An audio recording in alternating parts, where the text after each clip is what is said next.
Let me tell you something that most women go their entire lives never being told straight. And I'm about to tell it to you plain because somebody needs to. You can love a man with everything in you. You can cook for him, pray for him, stand beside him through every storm life throws his way, and still lose him. Not because you didn't love him enough, but because there's one thing sitting underneath everything he does and says that you were never taught to see. And if you don't understand it, you will spend years confused about why a good man keeps pulling away from you, or why the relationship that looked so strong on the outside quietly fell apart from the inside. I'm not here to give you a trick today. I'm not here to teach you how to manipulate anybody or play games with somebody's heart. What I'm here to do is show you something true about how men are built, so that instead of guessing, instead of arguing with a wall you don't understand, you can actually build something real with the man in your life, or recognize the right one when he shows up. Here's the truth right up front. A man's greatest weakness isn't money, and it isn't temptation, and it isn't even other women, whatever the songs and the movies want you to believe. A man's greatest weakness lives somewhere much quieter than that, and it's something most men couldn't even explain to themselves if you asked, because nobody ever taught them the language for it either. I think about how many women have sat across from a good man, watched him grow distant, watched him stop reaching for her hand the way he used to, and concluded he simply fell out of love, when the truth was something far more fixable than that. She just never got handed the manual. Nobody sits women down before marriage, before a serious relationship, and says, here's what's actually happening underneath the surface of the man you love. So she guesses. She reads what she can find. She listens to her girlfriends, who are usually just as confused as she is, guessing right alongside her. And piece by piece, without anybody meaning any harm at all, two good people drift into a misunderstanding neither one of them ever agreed to. So today I'm giving you 4 things. 4 truths about what actually moves a man on the inside. Not what he says on the surface, but what's happening underneath. In the part of him he keeps guarded from almost everybody in his life. You understand these 4 things, you're not just going to understand your man better. You're going to understand every man who's ever walked in and out of your life, and every man who's still to come. Let's get into it. The first thing you have to understand about a man is this. It's more than he needs to be loved. A man needs to be respected.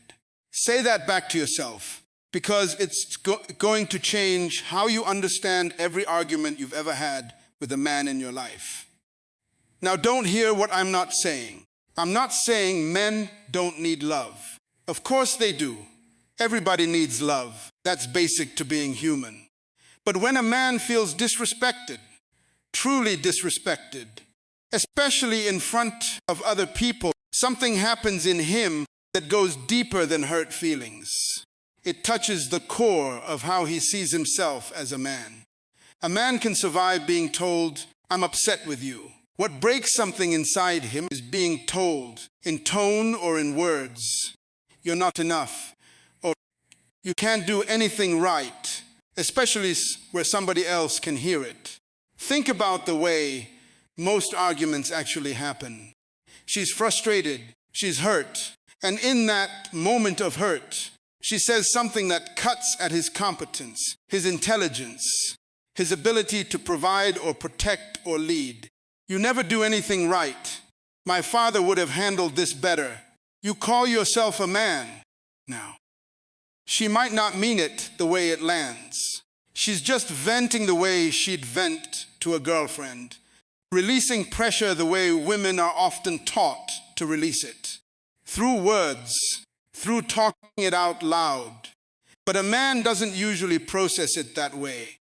He hears an attack on the one thing he's spent his whole life trying to prove, that he's capable, that he's enough, that he can be counted on. And here's what happens next. And this is what confuses so many women. He goes quiet. He pulls back. Maybe he leaves the room. Maybe he goes silent for hours. Maybe he throws himself into work or his phone or anything that isn't that conversation. And she reads that silence as him not caring. She reads it as coldness, as him checking out.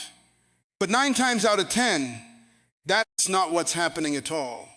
What's happening is a man protecting himself from a wound that cut deeper than she realized it would, retreating, because he doesn't have the words to say, that hurt me in a place I don't even have language for. This is not about you walking on eggshells, and it's not about you swallowing your feelings to protect his ego. That's not what I'm teaching you today. You have every right to be upset, every right to speak your truth, every right to hold him accountable when he's wrong. The difference is in how you deliver it. There's a world of difference between I need you to hear me, this hurt me, and here's why. And you're useless, you never do anything right. One addresses the behavior, the other attacks the man, and a man can grow from the first. A man shuts down from the second. Respect doesn't mean agreement. Respect doesn't mean never challenging him. Respect means even in your disagreement, even in your anger, you speak to him like a man you believe in, not a boy you're disappointed in. You can be furious with a man's choices and still speak to his character with dignity. That's the difference between a woman who tears a man down without meaning to, and a woman who builds a man up even while correcting him. And here's the part that's going to surprise you. A man who feels genuinely respected by his woman will move mountains for her. He'll work harder, he'll open up more, he'll fight for that relationship in ways you didn't even ask him to, because respect fills a tank in him that almost nothing else can fill. But a man who feels chronically disrespected, even by a woman who loves him deeply, will eventually go looking for that feeling somewhere else. Not always another woman. Sometimes it's just work. Sometimes it's isolation. Sometimes it's just him slowly checking out of the relationship emotionally while his body stays in the house. You lose a man's presence in the room long before you ever lose the man himself. And it almost always starts right here.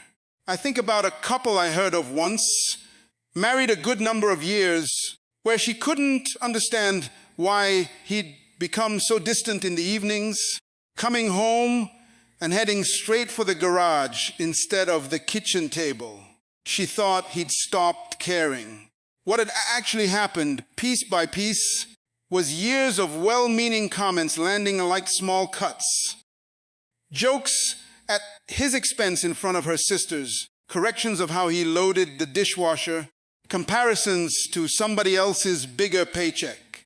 None of it on its own seemed like much. Strung together over years, it built a wall brick by brick until the garage felt safer than the kitchen table.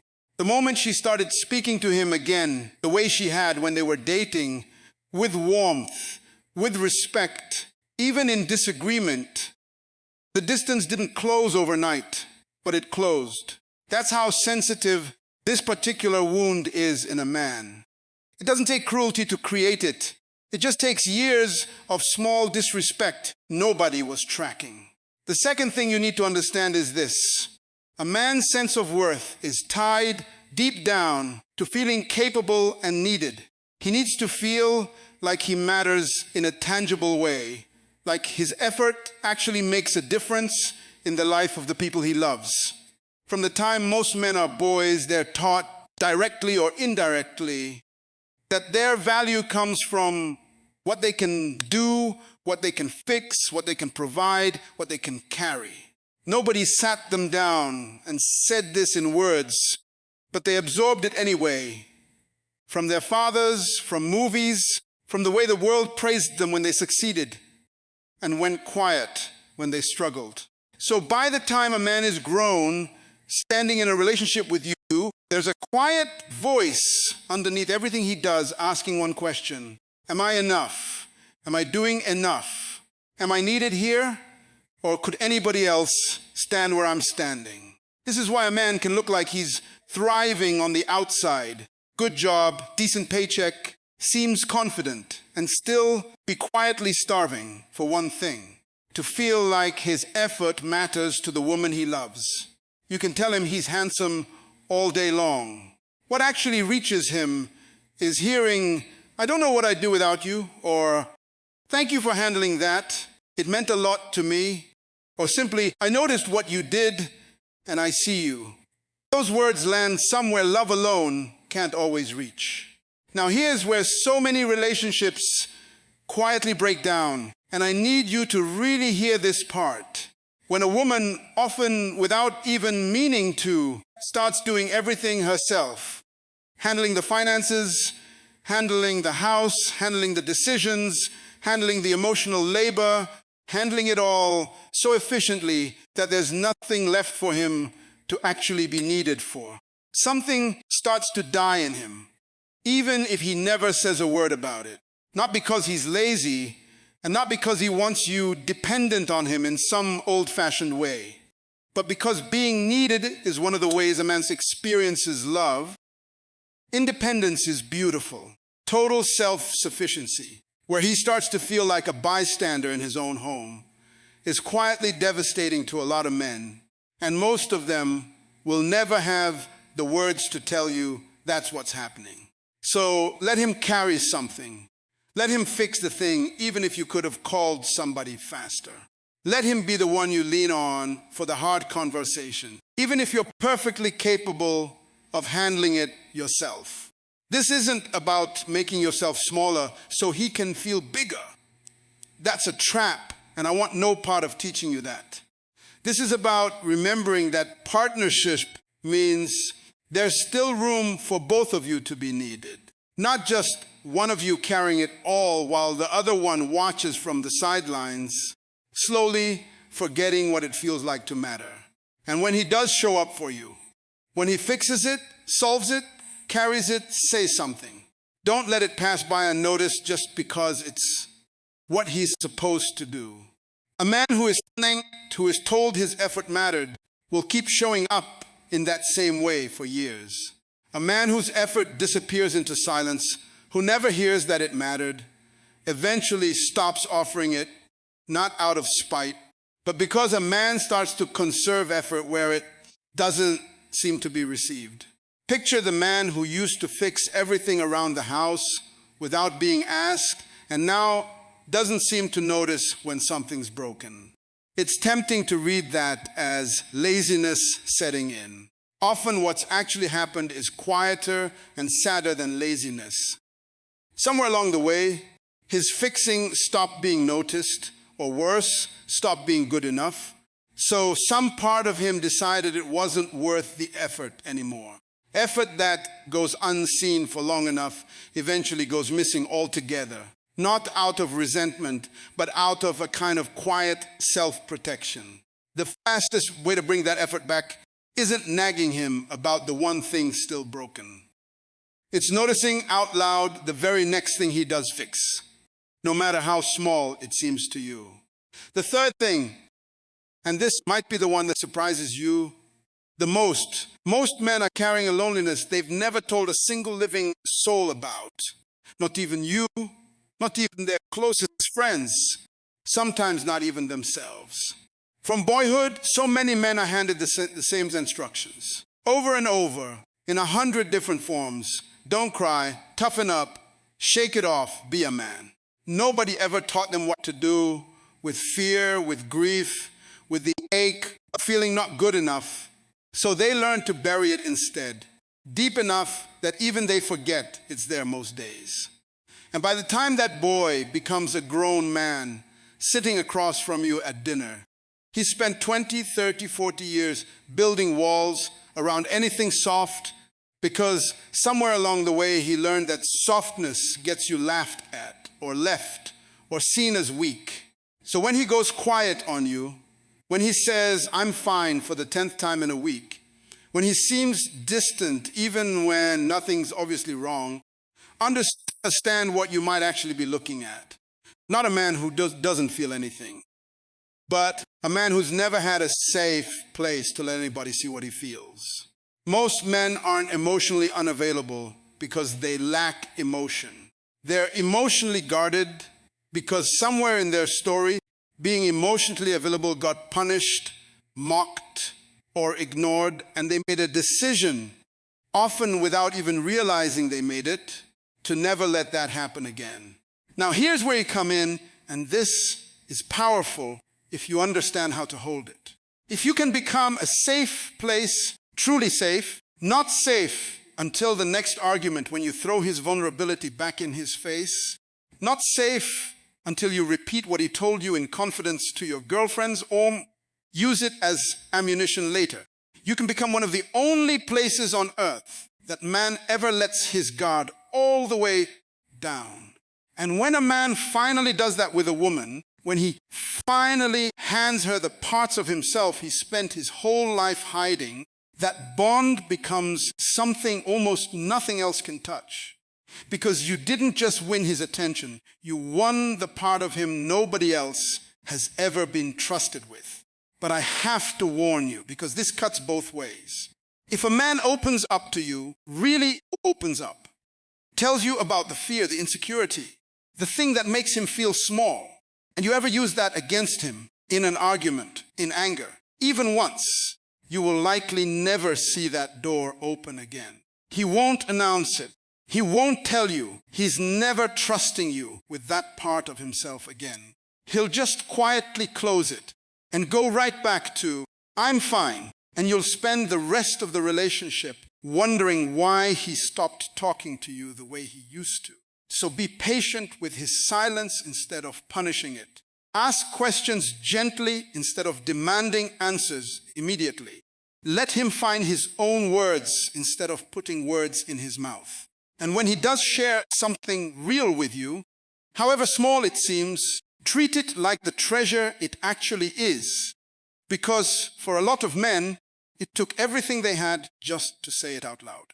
I think about how many men carry entire chapters of pain they've never spoken to another human being, not because the pain isn't there, but because nobody ever built them a bridge sturdy enough to walk it across safely. You can be that bridge for one man in this world. Most women never even realize that's an option, because most men are so practiced at hiding it that the door looks permanently shut from the outside. It isn't. It's just heavily guarded, and it opens slowly for the people who prove, over time, that they won't use what's behind it as a weapon. And I'll tell you something else about that loneliness, because it explains so much of what looks like withdrawal from the outside. A lot of men don't even have a name for what they're feeling half the time. They were never taught the vocabulary for it the way many women were. So when something's heavy on his chest, instead of reaching for a word like anxious or overwhelmed or scared, he reaches for silence instead, because silence is the only language he was ever truly fluent in for that particular feeling. That's not him choosing to shut you out. That's him doing the best he can with a toolbox nobody ever finished building for him. Give him room to find the words in his own time, without treating the search itself as rejection. The fourth thing, and this ties every other truth together, is this: a man grows toward appreciation and shuts down under constant criticism, and almost nobody ever tells women this plainly enough for it to actually change how they love. I understand the instinct. When something's not working in the relationship, the natural response is to point it out, to correct it, to say something so it gets fixed. And there's absolutely a place for honest feedback, for holding each other accountable. I already told you that. But there's a difference between correction that comes wrapped in respect and a steady drip of criticism that never lets up, where nothing he does seems to be enough, where every conversation somehow circles back to what he's doing wrong. A man living under constant criticism doesn't usually rise to meet it the way people hope he will. He shrinks from it. He stops trying new things because trying and failing invites more criticism than not trying at all. He stops sharing his ideas because the last 3 ideas got picked apart before they even had a chance to breathe. Slowly, without anybody deciding it on purpose, he becomes smaller in that relationship than the man he actually is anywhere else in his life. Because at home, the one place he's supposed to feel safest, he feels like he's constantly failing a test nobody told him the rules to. Now flip that picture. A man who feels appreciated, genuinely, consistently appreciated, not flattered, not managed, but appreciated, becomes a different man entirely in that relationship. He takes more risks for you. He shows up with more effort, not less.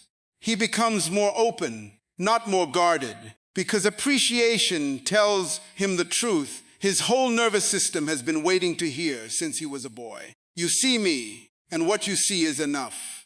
This does not mean pretending everything is fine when it isn't. And it does not mean swallowing your own needs to keep him comfortable. That's not love. That's self-erasure. And I'll never teach a woman to disappear for a man's benefit. What I am teaching you is this. For every correction, make sure there are multiples of appreciation sitting underneath it, so he experiences you as someone who's for him, even when you're pointing something out, not someone he has to brace himself against every time you open your mouth. Notice the small things out loud. Thank him for the ordinary effort, not just the extraordinary gestures. Tell him what you admire about him, specifically, not just in a general you're a good man kind of way, but the way you handled that today showed me something about who you are. Words like that don't just make a man feel good in the moment. They shape who he becomes over time. Because every one of us, men included, tends to grow into the person we're consistently seen as, for better or worse. There's a reason the men who seem most confident, most alive, most willing to keep growing, usually have somebody in their corner who noticed them before the world did. Not somebody who inflated their ego, but somebody who reflected their effort back to them clearly enough that they could actually see it themselves. Most men are terrible judges of their own progress. They're so busy chasing the next thing that they rarely stop to notice how far they've already come. So when a woman names it for him, you handle that so much better than you would have a year ago. She's not just paying a compliment, she's holding up a mirror he doesn't know how to hold up for himself. So let's bring it home. 4 truths. He needs respect, maybe even more than he needs to hear the words, I love you. And how you deliver your frustration with him matters as much as the frustration itself. He needs to feel capable and needed, not managed and replaced. So leave him room to show up for you, instead of doing it all yourself and wondering why he seems to be fading. He's carrying a loneliness under that calm exterior that took him a lifetime to build walls around, so if he ever hands you a piece of what's underneath, guard it like the treasure it is. And he grows toward appreciation, not criticism. So make sure the man in your life knows consistently, not just on anniversaries, that he is seen and that what he does matters. None of what I just told you is a manual for controlling a man. And none of it is permission for a man to mistreat you while you quietly absorb it and call it love. Everything I've told you today assumes you're standing across from a good man doing his imperfect best, same as you're doing your imperfect best. Both of you just trying to love each other well with the tools you were actually given, not the tools you wish somebody had handed you sooner. If a man is cruel to you or dismissive of you or refuses to grow no matter how much respect and appreciation you offer him, that's not a puzzle for you to keep solving. That's information, and you're allowed to listen to it. But for the good men, the ones genuinely trying, understand him, and you stop taking his silence personally. You stop mistaking his need to fix things for him not caring about your feelings. You stop reading his guardedness as coldness and start seeing it for what it usually is. Armor built a long time before he ever met you. Armor he's slowly learning to set down in your presence, one respected, appreciated, safely held moment at a time. This is bigger than one relationship, and I need you to hear that too. Every man you ever encounter, whether he becomes the love of your life or just somebody passing through your story, is carrying some version of these same 4 truths underneath whatever he shows you on the surface. You understand this, and you stop taking so much of it personally. You stop assuming every quiet man is a cold man. Every guarded man is a lost cause. Every man who needs to feel needed is somehow weak for needing it. You start seeing men clearly, maybe for the first time in your life, and that clarity is going to change every relationship you walk into from here forward. Not because you learned how to manipulate anybody, but because you finally learned how to see somebody.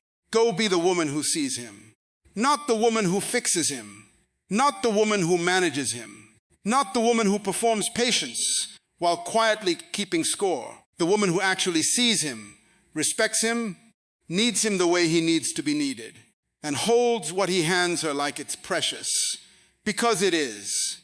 That's not weakness on his part that you're learning about today. That's the truest, most human part of him. And now you know how to hold it.